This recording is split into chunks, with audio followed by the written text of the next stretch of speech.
Al Diván, un programa con los temas y enfoques que querías escuchar, porque hay temas de salud emocional que no podemos dejar de hablar. Conducción, Paula Fasari, licenciada en Psicología.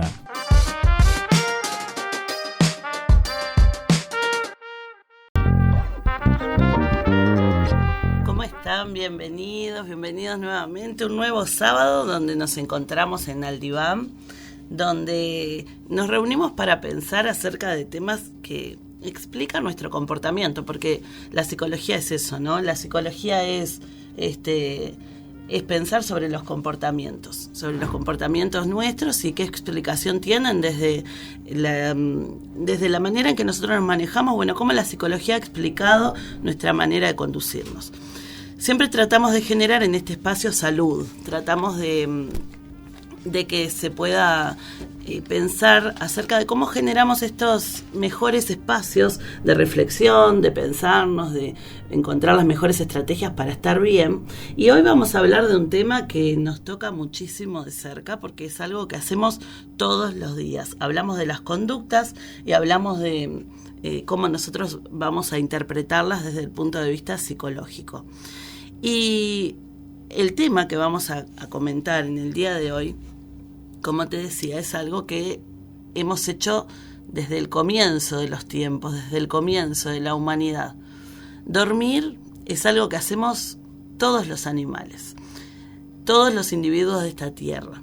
El ser humano ha vivido el dormir de diferentes formas y por eso, para empezar a pensar acerca de la conducta del dormir y lo que ésta implica, te voy a contar un poco, para empezar este programa, esta historia acerca del dormir y acerca de cómo lo fue haciendo el ser humano a lo largo del tiempo.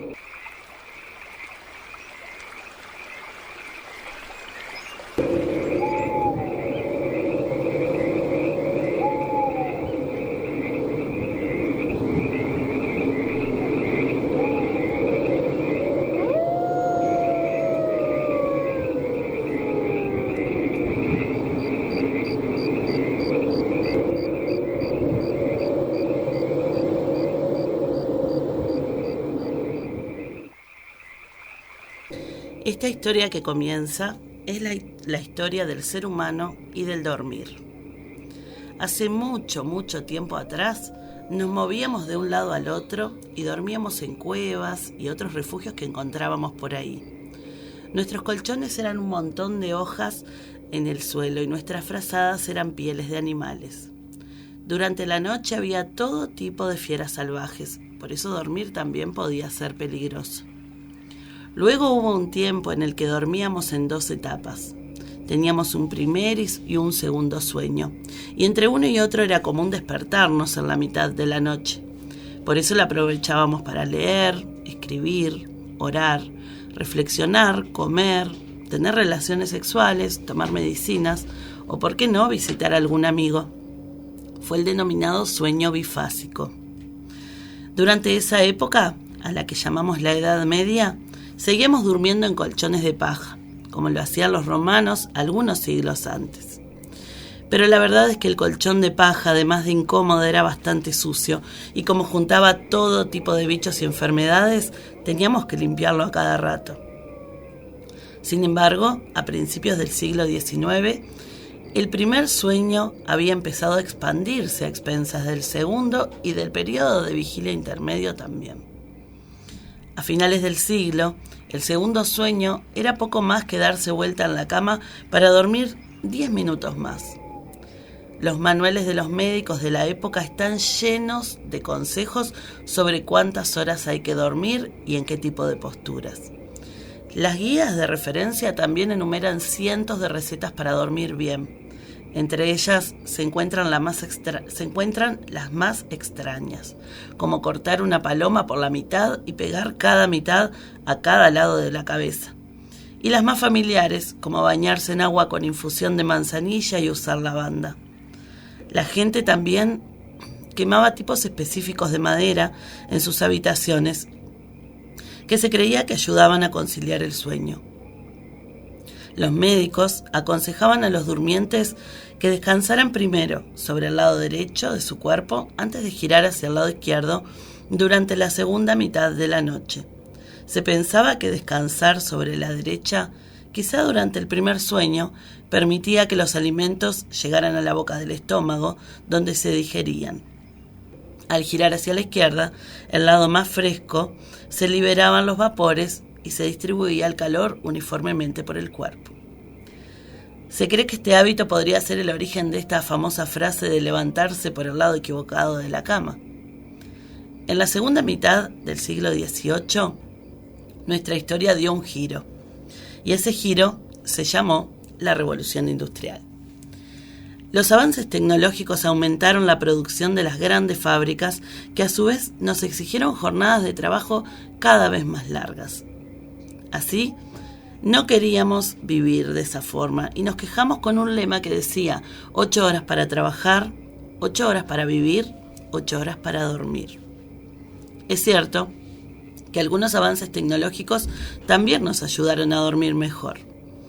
En 1865 inventamos el colchón con resortes, un colchón que se adapta al cuerpo del durmiente. Desde ese momento el de resortes es uno de los tipos de colchón que más usamos. Fue en el año 1879 que Thomas Edison tuvo una brillante idea: la bombita de luz con filamento de carbono. A partir de ese invento no solo podíamos estar activos durante el día, sino también durante la noche. Así es, más tiempo para trabajar y menos para dormir. Seguramente para Edison, que decía que dormir era una pérdida de tiempo, esto también era una buena idea. En el siglo XX nos dimos cuenta de que el dormir no era tan fácil como parecía. Cada vez había más luz y menos oscuridad. Y una noche apareció la famosa frase: no me puedo dormir. Entonces empezamos a tomar pastillas para dormir y, aunque parezca ridículo, pastillas para despertarnos. A partir de eso clasificamos todo tipo de trastornos del sueño: apnea del sueño, insomnio, trastorno circadiano del sueño, tomamos melatonina. En nuestros días va todo muy rápido. Justo cuando logramos hacer del dormir algo cómodo y seguro, lo convertimos en una pérdida de tiempo. Sí, siempre hay algo más importante que dormir. Y creemos que dormir no es hacer nada. Por eso dormimos mal, dormimos poco, dormimos como podemos. Pero ¿saben qué? Dormir también es algo. Cuando dormimos crecemos, nos recuperamos y aprendemos. Pero esta historia no termina porque cada noche seguimos durmiendo. Y mientras lo hacemos, es importante recordar que dormimos para estar despiertos. Si dormimos bien, vivimos bien. Es que dormir es tan esencial como comer o respirar.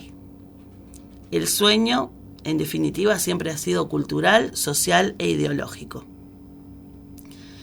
Por eso en este recorrido que hicimos histórico, comenzamos a pensar de que el sueño en las personas no es algo que tengamos como programado, digamos. Es justamente, como decíamos, cultural, ideológico y social. Tiene que ver con la seguridad en la que nos vamos sintiendo, pero parece paradójico, ¿no? Que en un principio, cuando dormíamos entre animales salvajes, en estado de alerta, tal vez dormíamos mejor que lo que dormimos ahora en este siglo XXI, donde no corremos peligros en la noche, pero tenemos un montón de distractores para poder dormir. En el programa del día de hoy te voy a invitar a adentrarnos en el conocimiento de la importancia de dormir desde las neurociencias, y también vamos a empezar a pensar desde la psicología qué procesos ocurren a la hora del sueño. Nos vamos a introducir en este tema, tratar de entender qué está implícito en el dormir y tratar de que esto sea tendiente a una mejor salud, como siempre decimos. Vamos a hablar de los beneficios a nuestra salud de dormir, pero también vamos a hablar en un principio de los sueños, estas cuestiones que planteó Freud acerca de qué significan los sueños o por qué soñamos, un tema que es muy amplio y que seguramente vamos a tener que abarcar también en nuestro próximo encuentro. De esta manera, empezando con la historia del sueño, podemos conocer detalles fascinantes sobre la vida cotidiana del pasado. Hay especialistas que se han metido en esta cuestión de investigar el sueño y de investigarlo a través del sueño de nuestros ancestros.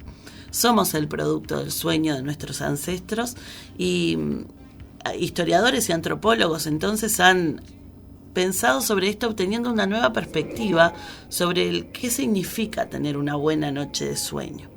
También este estudio de la evolución del sueño en el ser humano ha ofrecido nuevas formas de afrontar y pensar los problemas del sueño. Por eso te pregunto, a vos que estás allí escuchando, ¿dormís bien? ¿Cómo considerás que es tu sueño? ¿Cuántas horas lográs dormir?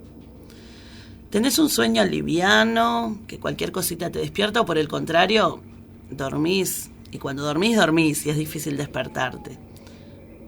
¿Te acordás lo que soñás? ¿Tenés sueños recurrentes? ¿Será que todos soñamos cosas parecidas? ¿Habrá algún patrón en los sueños? ¿Alguna vez te preguntaste por qué soñamos? ¿Qué significa lo que soñamos? ¿Por qué será que algunas personas tienen más pesadillas que otras? Porque en la infancia tenemos pesadillas, pero en la adultez hay personas que tienen muchas más pesadillas que otros. ¿Qué dice sobre la persona el tipo de sueños que esta persona tiene? Bueno, hoy te invito a meternos en este tema tan interesante, que me acompañes a develar estas cuestiones y que podamos pensarlo juntos. Como decíamos, es algo que nos pasa todos los días. Todos los días dormimos, todos los días soñamos, a veces nos acordamos, a veces no. Y habla sobre nosotros, sobre cómo estamos, sobre nuestro estado anímico, porque también sabemos que el sueño es una de las cosas que se altera cuando hay otras problemáticas que nos están atravesando. Tenemos una preocupación y de repente no podemos dormir, tenemos depresión y de repente no puedo dormir, o por el contrario duermo de más. El sueño es un indicador de cómo estamos emocionalmente también. Así que te invito a hacer este recorrido juntos.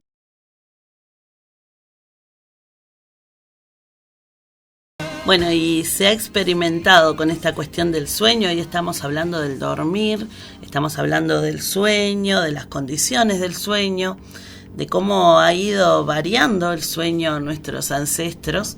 Y con esto se ha experimentado a lo largo del tiempo.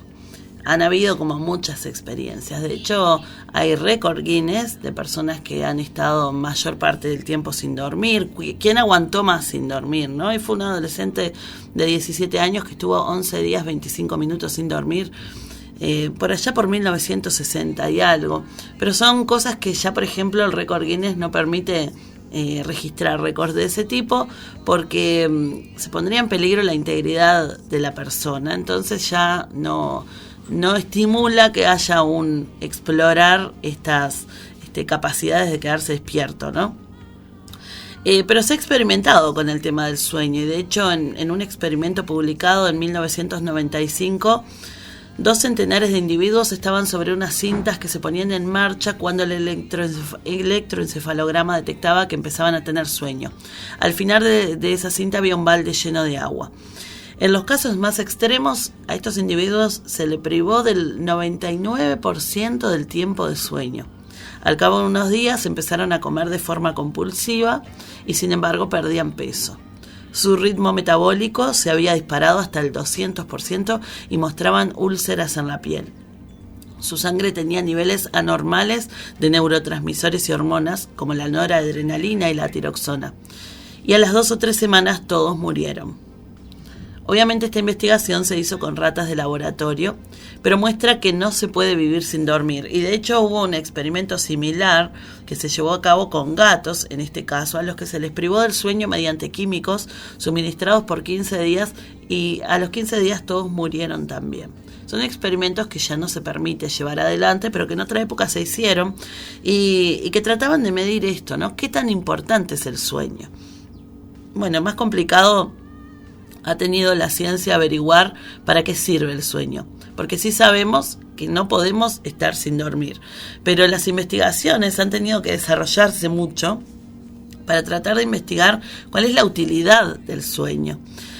Y una de las verdades científicas es que universalmente tenemos la necesidad de dormir, que un animal cierre los ojos y entre en ese estado de inconsciencia que lo expone a otros peligros en la noche no parece ser buena idea. Sin embargo, desde el punto de vista evolutivo, vemos que alguna función esencial debe tener, porque está presente, como decíamos, desde siempre esta necesidad de dormir, aún en épocas en las que el dormir no era una conducta de bajo riesgo, por el contrario, ¿no?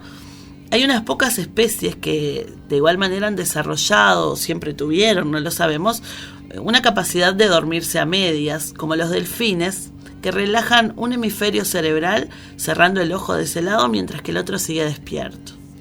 Otro, como las fragatas pelágicas, son capaces de volar dormidas durante días. Pero bueno, la mayoría de nosotros necesitamos tener un número determinado de horas y si no nos las tomamos esa noche lo vamos a hacer al día siguiente con mayor duración e intensidad.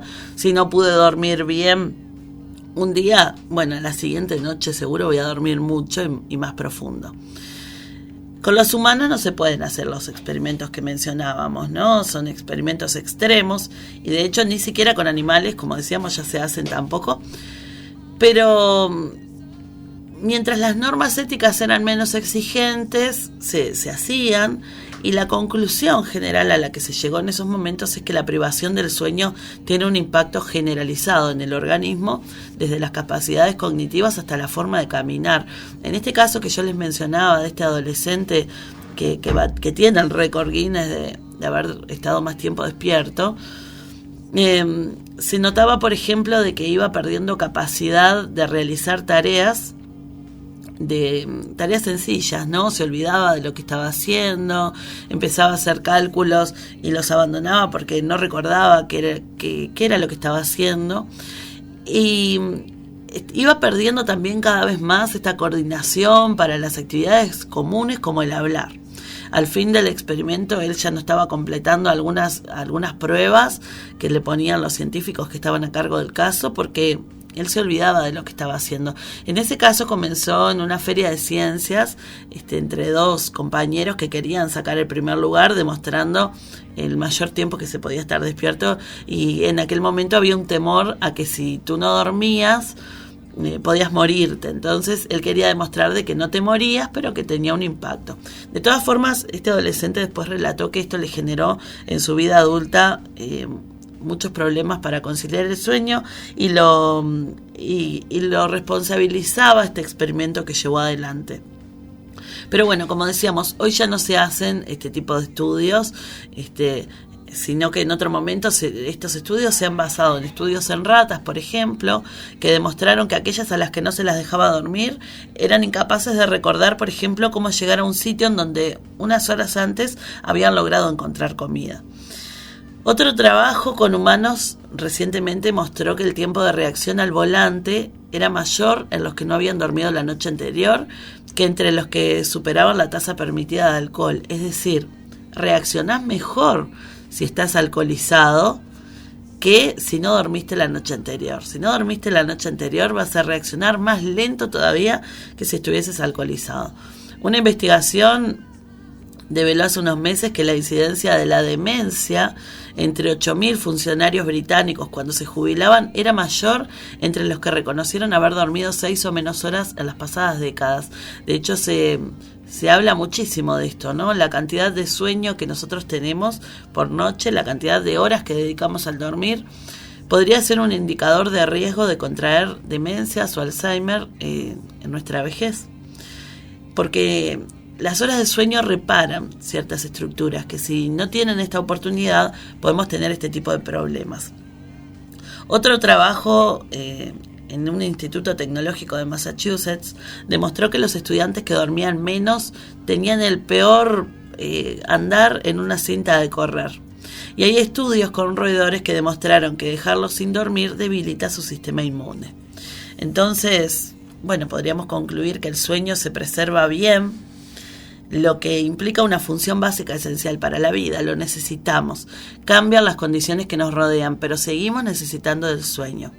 Por eso, cuando nos privamos de sueño, todo tipo de cosas relacionadas con nuestra salud y nuestro comportamiento van mal. ¿Cuál es el mecanismo básico que rastrea lo cansado que está el cerebro y cuándo debe activarse el sueño? Sigue siendo un gran misterio. Pero algunas cosas sabemos. Por eso te voy a invitar a este espacio que tenemos en el programa, ¿Sabías qué?, para conocer algún dato interesante más.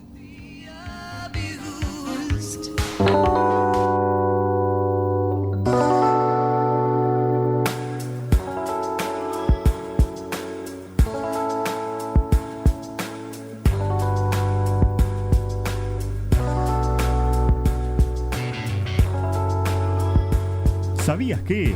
El dato interesante del día.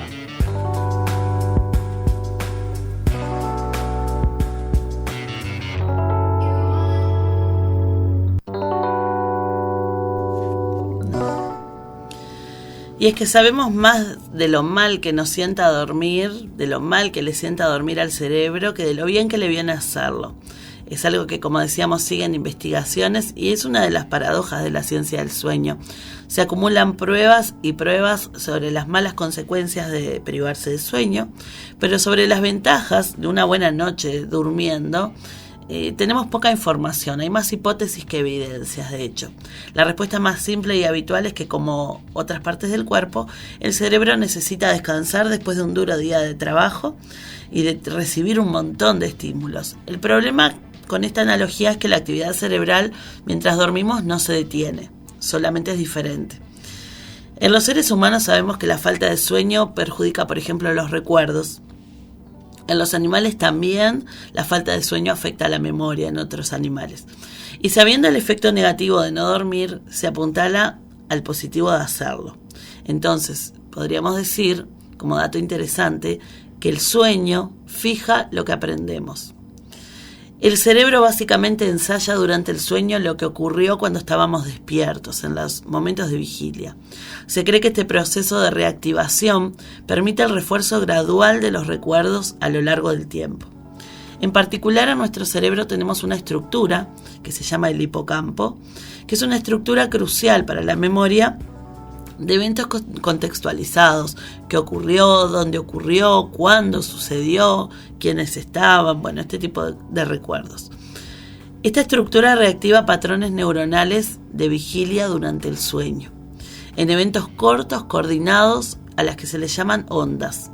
Estas ondas ayudan a fortalecer la marca de los recuerdos y permiten también que el hipocampo se comunique con otras partes del cerebro, como la corteza o la amígdala, para asociar, por ejemplo, un valor emocional a un recuerdo, o para transferir sus detalles al córtex para su almacenamiento a largo plazo. Y todo esto no se puede hacer si uno está despierto, y no se puede hacer si no paran de llegar los estímulos del exterior. O sea que para consolidar los recuerdos, para que se formen sólidamente, la única manera es a través del sueño. No sabemos si habrá otras, pero sí sabemos que esta es la mejor demostrada. Las neurociencias del sueño han demostrado que no hay una sola razón por la que dormimos, porque el sueño tiene efectos muy amplios en el cerebro y afecta a todo, desde los procesos moleculares hasta el conocer en alto nivel. De hecho, una de las funciones de dormir es retirar la basura del cerebro. ¿Cómo es esto de la basura del cerebro? Estudios con roedores han demostrado que se eliminan en el momento del sueño una variedad de metabolitos. Estos metabolitos son generados por las neuronas cuando estamos despiertos y producen estas moléculas de forma natural mientras consumen energía y hacemos nuestras funciones vitales. Y hay una de estos metabolitos, el beta-amiloide, que si se acumula y se agrega, se relaciona, como decíamos, a futuro con la enfermedad de Alzheimer. En el momento del sueño son eliminados estos desechos. Es un doble proceso, ¿no? Donde los desechos de la actividad cerebral son evacuados por el líquido cefalorraquídeo y el fluido intersticial, y al tiempo que las neuronas producen menos desechos al momento de dormir que al momento de estar despiertos. Es como los grandes edificios con oficinas, donde la limpieza se hace por la noche, cuando no está el personal, no está el resto de los trabajadores. En este sentido, el sueño mantiene una salud fisiológica neuronal. Y como decíamos, te ayuda a fijar los recuerdos. Por eso también, por ejemplo, si tenés un examen, no es bueno que te quedes toda la noche estudiando. Tenés que dormir para que se fijen los recuerdos de lo que estuviste estudiando, para que al día siguiente los tengas mucho más afianzados y puedas desarrollarte bien. Son datos interesantes de lo que conocemos hasta el día de hoy acerca del sueño. Todos los sábados, desde las 11 de la mañana, están invitados al Diván. Pensemos desde psicología y generemos bienestar, porque hay temas de salud emocional que no podemos dejar de hablar. Conducción, Paula Fasari, licenciada en psicología. Al Diván, sábados, 11 de la mañana, por Atlántida FM 89.9, mucho más cerca de vos.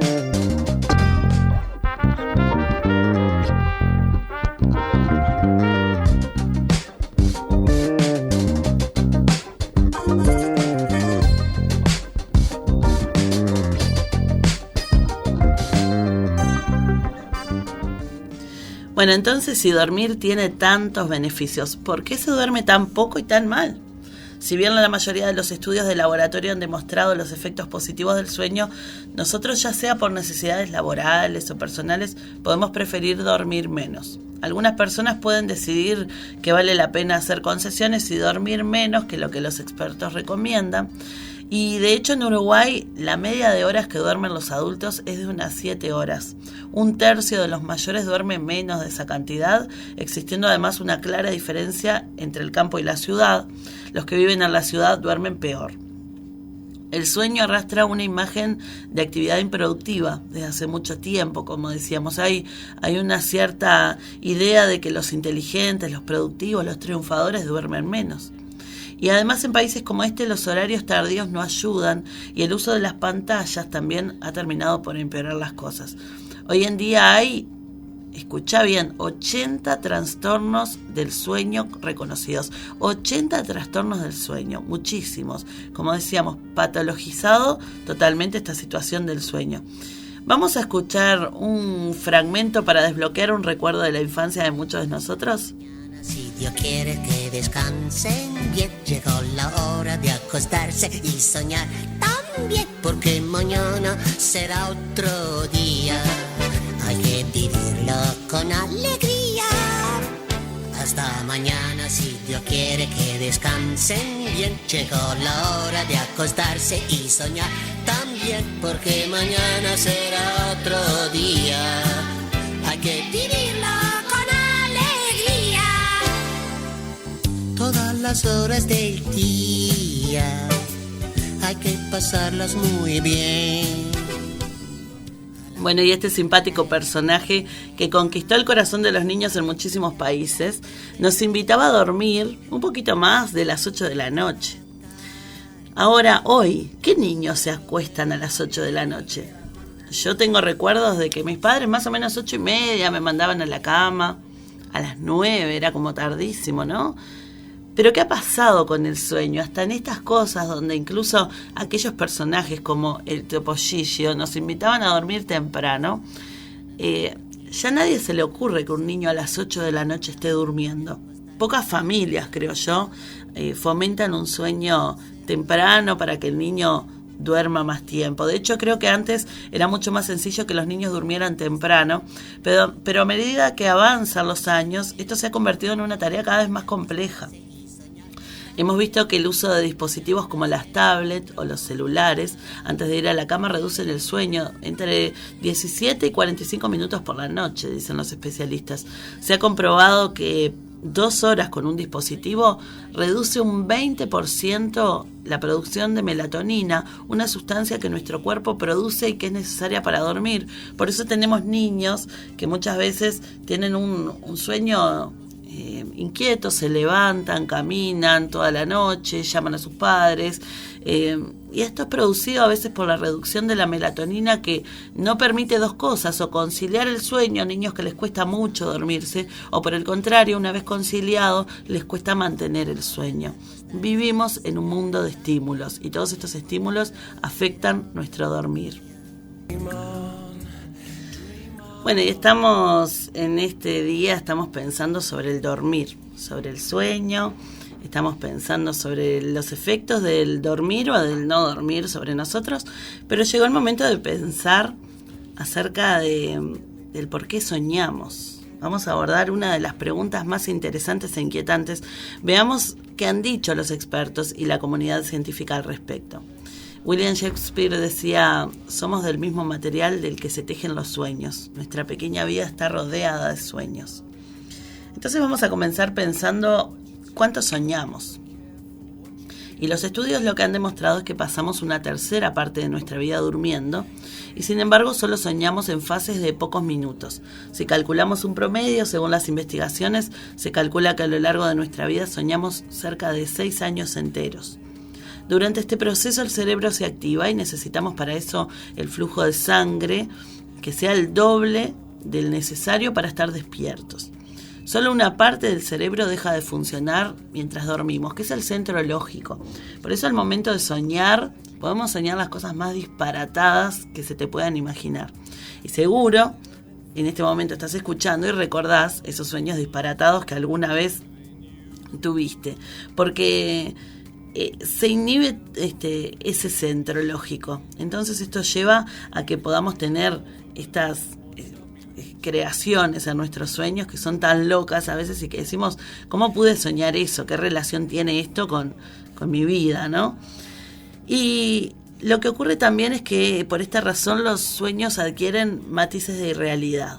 Y el cerebro nos envía señales a nuestra médula espinal para que no se active el sistema musculoesquelético y que nos mantengamos quietos. O sea que lo que movemos mientras dormimos son nuestros ojos. Es algo que se conoce como la fase REM del sueño. Y bueno, y acá nos preguntamos ¿para qué? ¿Para qué soñar? Y tenemos diferentes posturas. Uno de los que habló del sueño y el para qué soñamos fue Freud. Sigmund Freud investigaba esta cuestión del inconsciente. Él hablaba muchísimo del inconsciente y él decía que nosotros tenemos, podríamos decirlo, 3 niveles, ¿no? Nuestro estado consciente son las cosas que yo sé, las que tengo como asumidas, las que manejo. Un estado preconsciente, donde algunas cosas no las tengo tan conscientes y otras sí, pero está como a un paso de pasar a ser algo consciente para mí. Y luego tengo el inconsciente, que son aquellas cosas que no las sé, que están allí pero que yo no las sé y que las podría, por ejemplo, sacar, supongamos, en terapia, donde yo traigo este inconsciente, lo traigo a lo consciente y me doy cuenta de un montón de cosas que me rigen en mi funcionar y que no me daba cuenta, ¿no? Freud decía que lo que está en el inconsciente tiene que salir de alguna manera. De algún modo yo tengo que sacar eso inconsciente. Y que puede salir de distintas maneras, decía él. Y decía, por ejemplo, los chistes son una manera de sacar nuestro inconsciente afuera. No hay nada más serio que lo que se dice en chiste, de hecho.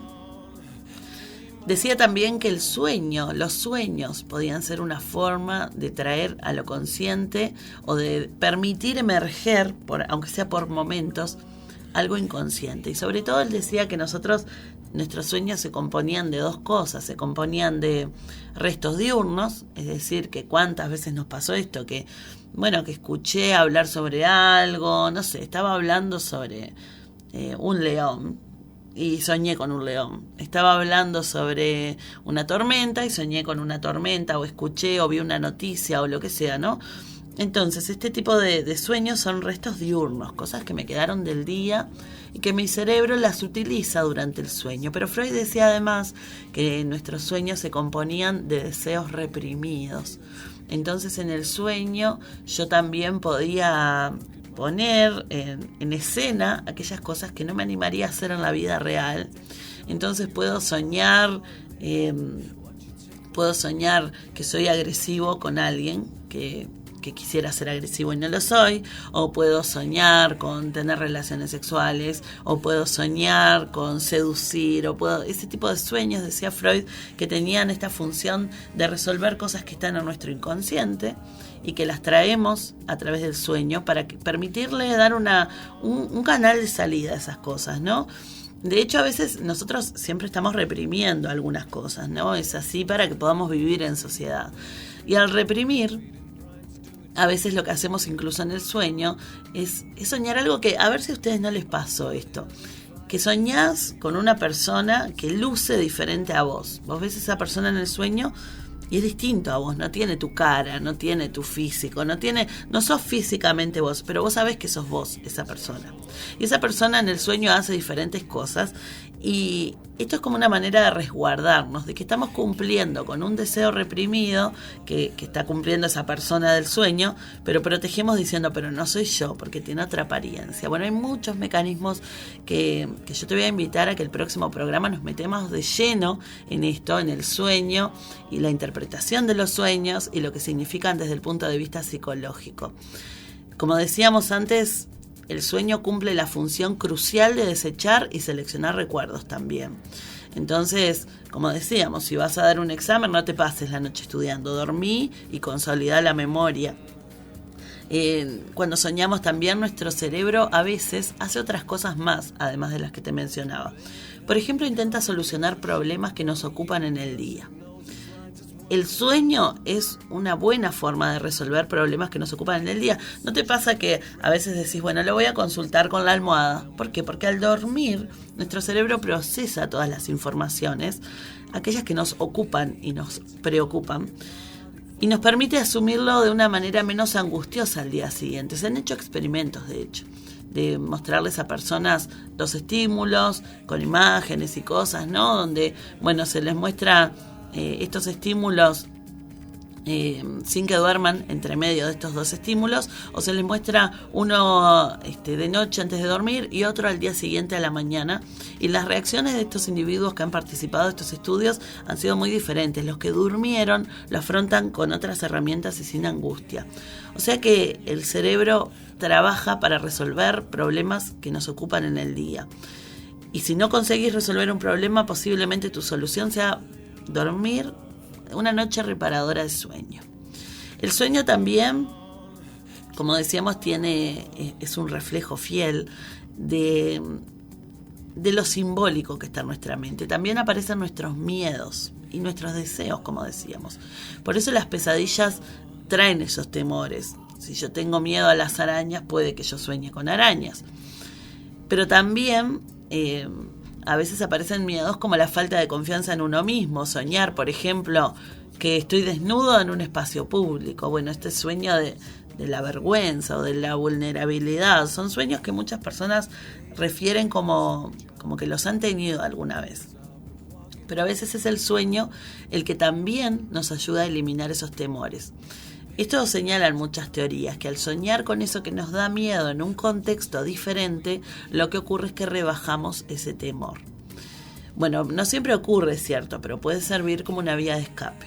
O sea que muchos beneficios acerca de cómo estamos procesando el sueño. Freud decía, la mente es como un iceberg, flota con una séptima parte de su volumen sobre el agua.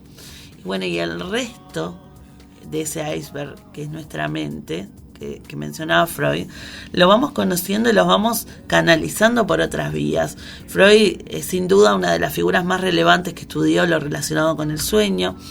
Él sostenía esta función de satisfacer nuestros deseos, alegrías, tristezas, preocupaciones y deseos que proyectamos en nuestros sueños, como si se tratara de una pantalla de cine, ¿no? Donde ahí todo es posible, creamos lugares, personas, otros mundos, hasta podemos volar en el sueño, podemos ser un superhéroe, podemos hacer cosas que nunca haríamos despiertos. Entonces los sueños demuestran ser formas de abordar temas de nuestras vidas que no pudimos resolver conscientemente. Viajan a nuestro inconsciente para que trabajemos allí donde no nos distraen ni nos angustian tanto. Los sueños usualmente no predicen el futuro. Antiguamente sí se consideraba que esto era así. De hecho, a Moisés, por ejemplo, lo llama un rey una vez para preguntarle qué significaba su sueño de 7 vacas gordas y 7 vacas flacas. Y él le habla de los años que venían de prosperidad y de carencias.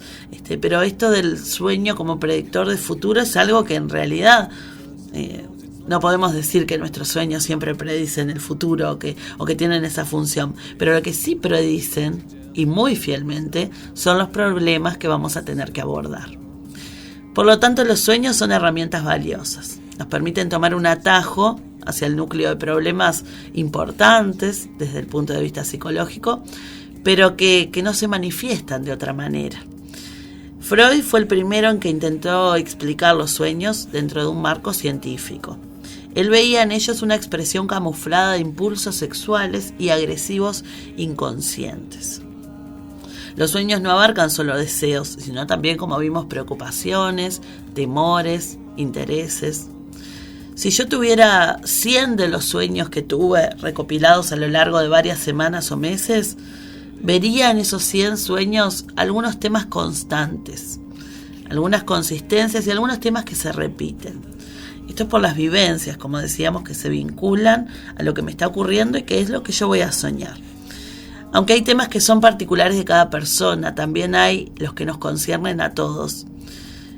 Por ejemplo, aparece en los sueños de muchas personas esto de un hombre desconocido. Un hombre desconocido en el sueño usualmente suele aparecer representando un peligro, tanto para hombres o mujeres. Las investigaciones han visto esto. Soñar con un hombre desconocido ha sido como darle ese rol de algo peligroso, de sentirse amenazado y a veces, por ejemplo, las personas que se sienten amenazados en su vida por algo, sueñan que son perseguidos, por ejemplo. El que tiene temor a no ser tomado en cuenta en su opinión puede soñar con que se queda sin voz, con que quiere gritar y no puede. Bueno, vamos a seguir profundizando en esto, porque en el programa del día de hoy, como vimos, nuestro sueño ha evolucionado. A pesar de que hoy tenemos las mejores condiciones para dormir, descansar, no lo hacemos tan bien como lo hacíamos en otros momentos. Hemos ido eliminando estos periodos en los que hacíamos un buen sueño profundo y hemos reunido todo en un solo tirón para tratar de dormir de un solo tirón. Y los estímulos que tenemos actualmente nos perjudican en este dormir plácidamente. Pero vimos sus beneficios desde las neurociencias y vimos que es el momento de gestionar otros problemas emocionales. Por eso en la próxima te voy a invitar a meternos de lleno en la parte de los sueños. ¿Qué soñamos? ¿Por qué soñamos? ¿Qué significa? En la próxima nos vamos a meter en este tema, los sueños. Los vamos a abordar desde el psicoanálisis, pero también desde otras ramas de la psicología. Ahora nos vamos a despedir. Les agradezco a ustedes por estar allí. Alfredo Pereira, que ha estado en los controles el día de hoy. Mi nombre es Paula Fasari, soy licenciada en psicología y nos vemos la próxima.